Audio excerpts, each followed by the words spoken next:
Hello, today I'd like to talk about behavioral economics as seen in consumer choice for cell phone service providers. Behavioral economics is essentially the study of psychology as it relates to the economic decision-making processes of individuals. The standard model takes the following points into consideration. 1. Consumers make choices based on their personal tastes and preferences. 2. Consumption is constrained, limited by budget. 3. Consumers seek to maximize their satisfaction based on their limitations. They do the best that they can with what they have. Nobel Prize recipient Herbert Simon was an early critic of the idea that people have unlimited information processing capabilities.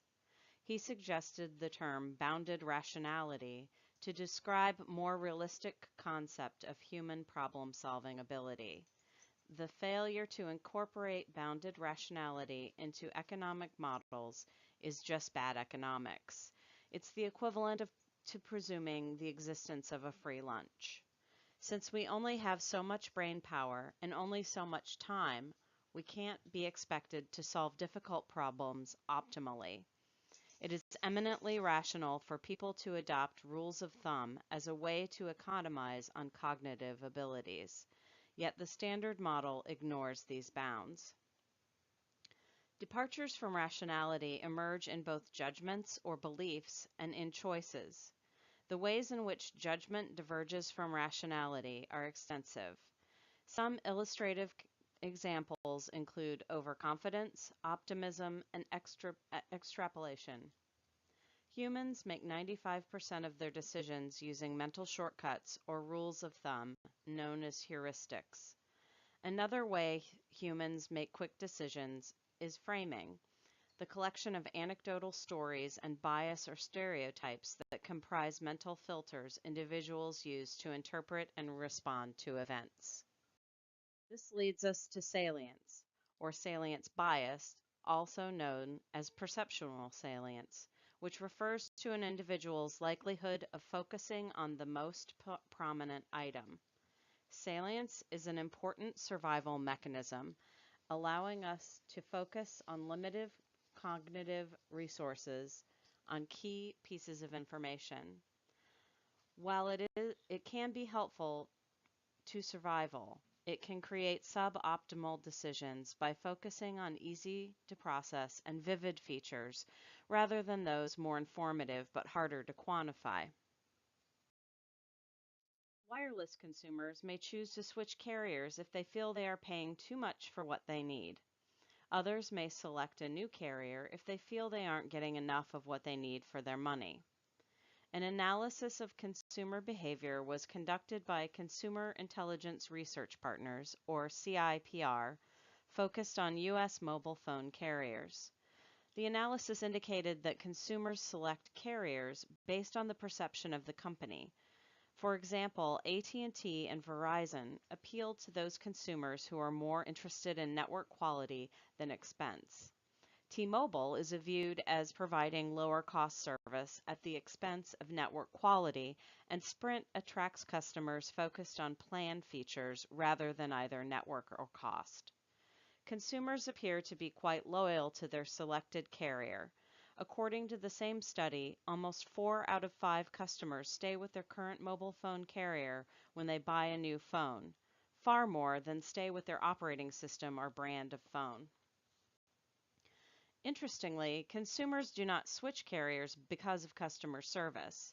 The findings in the CIPR study, based on either actual experience or perceived attributes, network-motivated switching accounted for almost half of departing customers.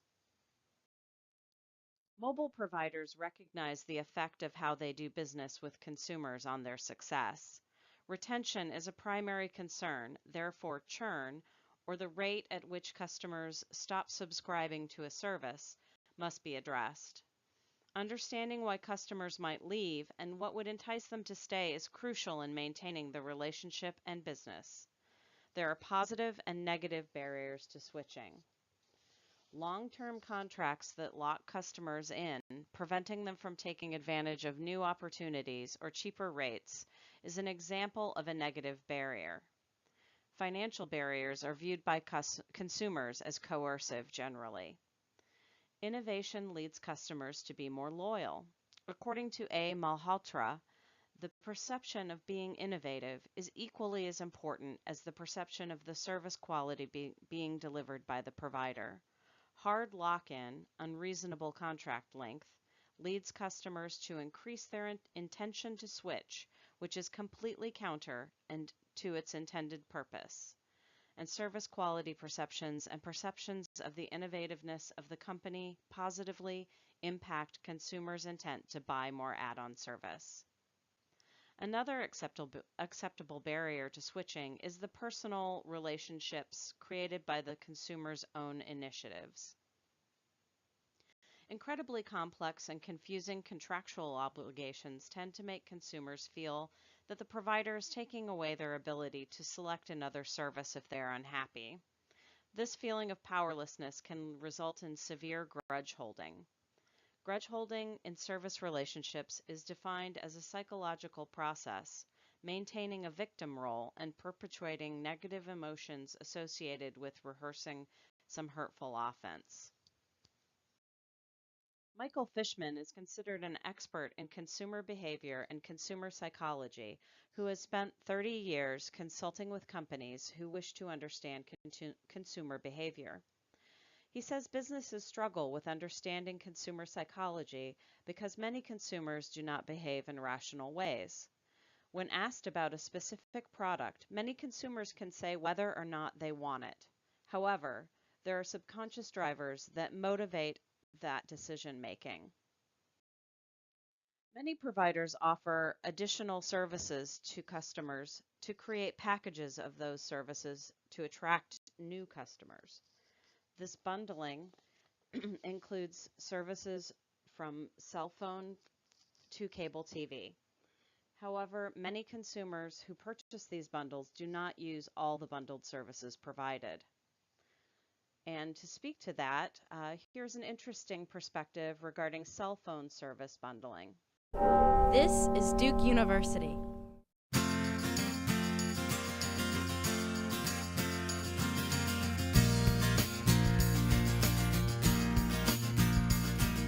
Smartphones are everywhere. Most adults in most countries have smartphones. And along with the smartphones, they need to get a wireless subscription plan. Now, in many countries, including the US, phone companies offer a variety of individual subscription plans. And in addition, phone companies also have family subscription plans. And family subscription plans are meant for more than one individual. Why do we observe these family subscription plans in addition to the individual subscription plan? If you think about it, family subscription plans are interesting because they are allowing consumers to bundle themselves. So they are like bundling of consumers. We are familiar with bundling of products. For example, we can go to a fast food restaurant and order a burger and some fries and a drink in a combo meal. Sometimes we buy a product and another product comes in the package. These are all examples of bundling of products, and we know a fair bit about them. However, bundling of consumers is relatively new, and we don't know much about it. So the real questions are, how do family subscription plans, this bundling of consumers, how do they help consumers? And is it a profitable strategy for firms? With family plans, you can bring new young consumers into the market more easily. So we may have cases where parents already have an account with the phone company, and as kids grow up and are ready for mobile phones, they can be added by the parents to their own account. This way there is convenience for the parents because they don't need to have another account, they don't need to have another bill, they don't need to monitor that account separately. But the way family plans add value to customers and the way they become profitable for the firms is also related to the type of pricing that we see in this market. Many consumers have what's known as a three-part pricing. One part is the monthly fee. The second part is the usage allowance that comes with the plan. Until a few years ago, the allowance was more in terms of minutes of calls and text messages. Now it is more in terms of gigabytes of data. If you use more than the allowed amount, there is an overage charge, and that is the third part of the pricing. Many of us sometimes get a rather large additional overage charge. We don't like such negative surprises, and this negative reaction is called a bill shock. According to the FCC, about 30 million consumers in the US have experienced a bill shock at least once. Smart consumers try to avoid the bill shock, often by monitoring their usage. But then monitoring itself is a hassle. So you have the hassle of monitoring, and on top of that you have this possibility of a bill shock with this kind of three-part pricing.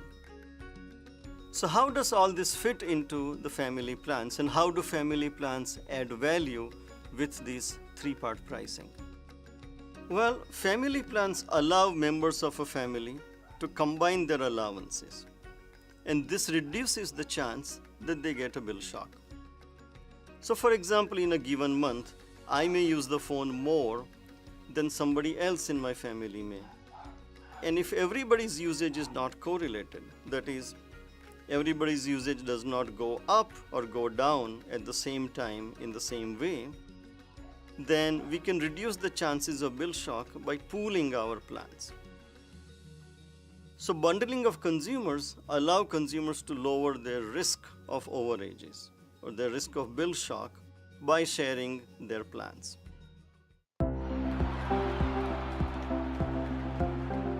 Bill shocks are psychological costs. They do get converted to real dollars for phone companies. Companies make more money when consumers are satisfied. Companies make less money when consumers are less satisfied. Family plans are important also for segmentation reasons. Wireless companies, much like airlines and many other companies, segment their markets. That is, they divide their consumers in terms of the usage and in terms of the value that the customers attach to the phone service. For wireless companies, there may be a cheaper plan for a consumer who does not use the phone much. That will be like traveling by coach class in air travel. And there will be a more expensive plan for somebody who needs the phone a whole lot more, and that will be like traveling by first class in air travel. As you can imagine, consumers who choose low-priced plans will have tighter allowances. They will have more bill shocks or will need to monitor their usage more. And that can make them unhappy. And this way it could undermine the segmentation scheme. Companies can improve their segmentation plan by getting low usage consumers to join other consumers through family plans. So if you have family plans in which low usage consumers join other low usage consumers, or if low usage consumers can join other high usage consumers, then the segmentation scheme can be improved by offering family plans. This makes market segmentation plans more efficient and can increase the firm's profits. In summary, family subscription plans allow consumers to bundle themselves.